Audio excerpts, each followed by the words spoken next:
আমার নবী কোন জনপদে গেলে কয়টা অপশন নিয়ে যেতেন? এক নাম্বার অপশন আসলিম তাসলাম। নতুন এলাকায় গেলে বলতেন আসলিম তাসলাম, ইসলাম ধর্ম গ্রহণ করো, শান্তিতে থাকবা, আমার ভাই হয়ে যাবো, আমরা ভাই ভাই, ইসলাম মানো, আমরা ভাই ভাই। অপশন নাম্বার কত? এক। যদি বলে না ইসলাম মানবো না, ওকে, অপশন নাম্বার 2, মুসলিম হওয়ার দরকার নাই, লা ইকরাহা ফিদ্দিন, ইসলামে কোনো বাড়াবাড়ি নাই। খ্রিস্টান আসো থাকো, বৌদ্ধ আসো থাকো, ইহুদি থাকতে চাও থাকো, কিন্তু আমরা যেহেতু রিজিওনাল সুপার পাওয়ার, আমাদের আন্ডারে থাকো, ট্যাক্স দিয়া থাকো, এটা বলে জিজিয়া। আলেম যারা আছেন বুঝবেন এটা আরবিতে কি বলে, জিজিয়া। You pay us the tax, we will give you the security. তোমরা ট্যাক্স দিবা, আমরা সিকিউরিটি দিব, আমাদের আওতায় থাকবা, কেউ তোমাদেরকে আক্রমণ করতে পারবে না, আমরা নিরাপত্তা দিব। সুবহানাল্লাহ বলেন। এটা অপশন নাম্বার কত? আচ্ছা বুঝে থাকলে বলেন, এক নাম্বার অপশন কি ছিল? ইসলাম। ইসলাম মানে শান্তিতে থাকবা, ভাই ভাই, আমরা ভাই ভাই। অপশন নাম্বার 2, ট্যাক্স দাও, আমরা নিরাপত্তা দিব, মুসলিম হওয়া লাগবে না। এখন এক নাম্বারও মানে না, 2 নাম্বারও মানে না, মুসলিম হবে না, ভালো, খ্রিস্টান থাকো, ট্যাক্স দাও, আমরা সিকিউরিটি দিব না, এটাও মানি না। বিষ্ণু বলেন তাহলে তলোয়ার আমাদের আর তোমাদের মাঝে ফয়সালা করবে। মুসলিমও হবে না, ট্যাক্স দিবা, নিরাপত্তা দিব, আমাদের, আমরা সুপার পাওয়ার, আমাদের আন্ডারে থাকবে, এটাও না। তাহলে তোমাদেরকে তো আমরা বিশ্বাস করতে পারি না, কখন না কখন বিশ্বাসঘাতকতা করো, কার সাথে মিলে হাত মিলাও, তলোয়ার আমাদের মাঝে ফয়সালা করবে। তখন তিনি জিহাদের সশস্ত্র সংগ্রামের ঘোষণা দিতেন। সুবহানাল্লাহ পড়েন।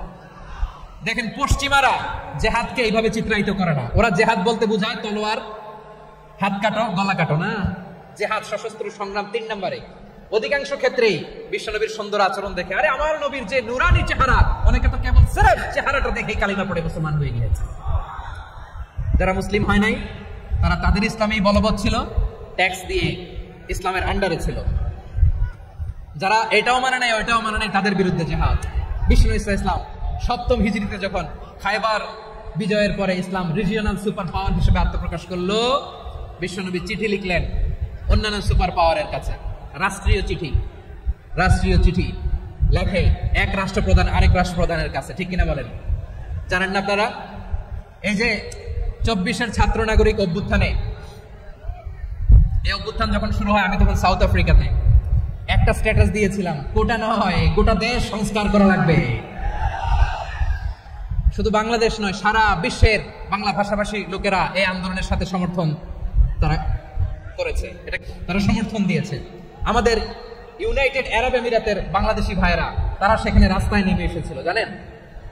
ওইখানে ডেমনস্ট্রেশন করা যায় না, সেখানকার সরকার তাদেরকে যাবজ্জীবন দিয়েছিল। তখন আমাদের এই যে প্রধান উপদেষ্টা ডক্টর মোহাম্মদ ইউনূস সরাসরি G2G বলে, G2G, government to government, G2G, উনি চিঠি লিখলেন যে তাদেরকে, ইউর হাইনেস, এ সম্মানিত আমির, আপনি আমার এই চিঠির কারণে আমার সম্মানে এই 53 জন বাংলাদেশিকে মাফ করে দেন। এই চিঠির বদৌলতে বেকসুর খালাস পেয়ে গিয়েছিল আমাদের ভাইরা, জানেন না এই ঘটনা আপনারা? তাহলে গভর্নমেন্ট টু গভর্নমেন্ট চিঠি দেওয়া হয়। 7ম হিজরিতে বিষ্ণু ইসলাম সব সুপার পাওয়ারের কাছে চিঠি দিলেন, রোমান সম্রাটের কাছে, পারস্য অধিপতির কাছে, মিশরের অধিপতির কাছে, সবার কাছে চিঠি লিখলেন। চিঠির ভাষা ছিল এরকম, মিন মুহাম্মাদিন রাসূলিল্লাহ ইলা মুকাওকিস আযীমিল কিবত, মুহাম্মদ রাসূলুল্লাহর পক্ষ থেকে মিশরের বাদশার কাছে, আসলিম তাসলাম, ইসলাম মানে শান্তিতে থাকবা, সালামুন আলা মান ইত্তাবাআল হুদা, শান্তি তার জন্য যে হেদায়েতের অনুসরণ করে। সুবহানাল্লাহ পড়েন। তো এই চিঠি অনেকে ভালোভাবে রিসিভ করেছে, অনেকে এই চিঠি পাওয়ার পরে নবীর কাছে আবার ইন রিটার্ন উপহার পাঠিয়েছে। কি পাঠিয়েছে? উপহার। মিশরের বাদশাহ মুকাওকিস, তিনি বিশ্বনবীকে বিশাল এক উপহারের ডালি পাঠিয়েছেন। মিশরের বাদশাহ মুকাওকিস ছিলেন ধর্মে খ্রিস্টান। কি উপহার দিয়েছিল আমার নবীকে? শুনতে মনে চায়? 1000 স্বর্ণ মুদ্রা, 1000 স্বর্ণ, 2টা খ্রিস্টান দাসী, একজনের নাম মারিয়া বিনতে শামউন আল কিবতিয়া, আরেকজনের নাম সিরিন বিনতে শামউন আল কিবতিয়া। একজন খ্রিস্টান দাস 20 থান কাপড়, জামা বানানোর জন্য, আমরা নবী যেন সেলাই করে জামা বানাতে পারে, এজন্য 20 থান কাপড়, 20 থান ফাইন গার্মেন্ট। সুবহানাল্লাহ পড়বেন না? এরপরে একটা গাধা, যেটার নাম ছিল উফাইর, আর একটা খচ্চর, এটার নাম ছিল দুলদুল। খচ্চর চিনেন? গাধা আর ঘোড়ার ক্রসিং এ যে প্রাণীটা দুনিয়াতে আসে, এটার খচ্চর বলে। তো এই যে সুপার পাওয়ার খ্রিস্টান বাদশার কাছে নবী চিঠি লিখলেন, ওই খ্রিস্টান বাদশা আমার নবীকে উপহার দিল। বিশ্বনবী এই উপহারগুলো সানন্দে গ্রহণ করেছে। সুবহানাল্লাহ পড়বেন না? তাহলে অমুসলিম কেউ যদি আপনাকে উপহার দেয়, হালাল উপহার হলে আপনি গ্রহণ করতে পারবেন। অনুরূপভাবে পারস্যের বাদশাহ রোম সম্রাট বিশ্বনবীকে উপহার পাঠিয়েছেন, আমার নবী সবগুলো উপহার গিফট গ্রহণ করেছেন। সুবহানাল্লাহ বলেন। ইসলাম কি ন্যারো মাইন্ডেড রিলিজিয়ন না ব্রড মাইন্ডেড? আম্মাজান আয়েশার কাছে মাসালা জানতে চায় মেয়েরা, হে আম্মাজান, অগ্নি উপাসকেরা তাদের ঈদের দিন নওরোজের সময় আমাদেরকে পাখি দেয়, নেওয়া যাবে? উনি বললেন, ওরা জবাই করে দিলে নেওয়া যাবে না, কিন্তু ওরা যদি ফলমূল এরকম খাবার দেয় এগুলো নেওয়া যাবে। তার মানে অমুসলিমদের দেয়া উপহার এটা গ্রহণ করা যায়। সুবহানাল্লাহ বলেন। শুধু তাই নয়, বিষ্ণু ঈসা ইসলাম অমুসলিমদের সাথে আর্থিক লেনদেনও করেছেন, ফিনান্সিয়াল ডিলিং করেছেন। অমুসলিমদের সাথে প্রয়োজনে আপনি ফিনান্সিয়াল ডিলিং করতে পারবেন। আমরা প্রায় দেখি বাজারের মিষ্টির দোকানগুলো আমার হিন্দু ভাইদের, তারপরে যে বারবার সব চুল কাটা যে নাপিত, অধিকাংশ নাপিতের দোকানে কারা? আমার হিন্দু ভাইরা। আপনি চুল কাটতে পারবেন কিনা বলেন? পারবেন। তার দোকান থেকে দই মিষ্টি কিনতে পারবেন কিনা? হ্যাঁ, আমার মুসলিম ভাইয়ের দোকান থাকলে ওইটার আমি বেশি প্রায়োরিটি দিব, ঠিক কিনা? কিন্তু যদি তাদের সার্ভিস নিতে চান, প্রোডাক্ট নিতে চান, পারবেন। তার দলিল সহিহ বুখারী, আম্মা জান আয়েশা রাদিয়াল্লাহু তাআলা আনহা বলেন, ইশতারা রাসূলুল্লাহ সাল্লাল্লাহু আলাইহি ওয়াসাল্লাম মিন ইয়াহুদিন তুআমান ওয়া রাহানাহু দিরআহু মিন হাদিদ। রাসূল সাল্লাল্লাহু আলাইহি ওয়াসাল্লাম এক ইহুদির কাছ থেকে, কার কাছ থেকে?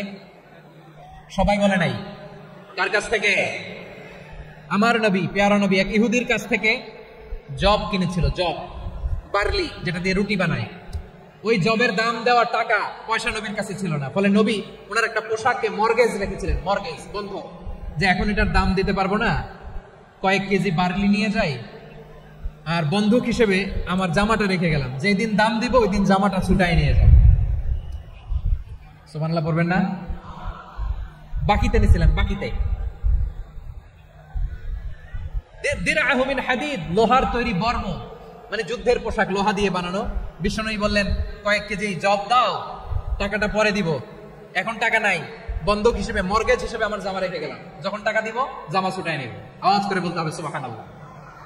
এ থেকে বোঝা গেল মুসলিমদের সাথে ফিনান্সিয়াল ডিলিং করা যায়, অর্থনৈতিক লেনদেন করা যায়, কেনাবেচা করা যায়, প্রোডাক্ট কেনা যায়। এমনকি আমাদের মসজিদে নববীতে বারান্দায় আপনারা একটা অটোমেটিক ফ্লাইং আমব্রেলা দেখছেন? সূর্য যখন বাড়ে মসজিদে নববীর বারান্দায় ইয়ার্ডের মধ্যে অটোমেটিক্যালি কিছু আমব্রেলা আছে, সা করে খুলে যায়, আর সূর্যের তাপ লাগে না। আবার সন্ধ্যাবেলায় এই আমব্রেলা গুলো ওরা ক্লোজ করে ফেলে, দেখেন নাই না? দেখছেন? এই মসজিদে নববীকে সর্বোচ্চ উন্নত মানের কনস্ট্রাকশন ইনফ্রাস্ট্রাকচার ডেভেলপ করার জন্য কর্তৃপক্ষ কিছু অমুসলিম ইঞ্জিনিয়ারের, ডিজাইনারের সহায়তা নিয়েছিল। সুবহানাল্লাহ বলেন। কোন দলিলের ভিত্তিতে? এই দলিলের ভিত্তিতে যে বিষ্ণু ঈসা ইসলাম অমুসলিমদের সাথেও লেনদেন করেছেন। আওয়াজ করে বলতে হবে আল্লাহু আকবার। শুধু তাই নয়, ইন কেস অফ ইমার্জেন্সি, প্রয়োজনে ইসলামের খাতিরে, ইসলামকে সামনের দিকে এগিয়ে নিয়ে যাওয়ার জন্য অমুসলিমদের সাপোর্ট নেওয়া জায়েজ আছে। সুবহানাল্লাহ বলেন। অমুসলিমদের সাপোর্ট নেওয়া, তাদের থেকে অর্থ নেওয়া, পলিটিক্যাল সাপোর্ট, পলিটিক্যাল অ্যাসাইলাম নেওয়া জায়েজ আছে। আমাদের অনেক বিশ্ববরেণ্য দায়ীরা আমেরিকায় অস্থায়ীভাবে অ্যাসাইলাম নিয়ে থাকে, নিজের দেশে গেলে ফাঁসিতে ঝুলাই দিবে। যুগ যুগ ধরে দায়ীদের উপর এরকম অত্যাচার আর নির্যাতন আছে না নাই? মিশরের অনেক দায়ীরা পাশ্চাত্যে যেয়ে থাকে, এই যে তারা পলিটিক্যাল অ্যাসাইলাম নিয়ে থাকে, রাজনৈতিক আশ্রয়, এটা জায়েজ আছে না? এটা যে জায়েজ আছে তার প্রমাণ স্বয়ং বিশ্বনবী সাল্লাল্লাহু আলাইহি ওয়াসাল্লাম পলিটিক্যাল সাপোর্ট নিয়েছিলেন অমুসলিমদের কাছ থেকে। সুবহানাল্লাহ বলেন।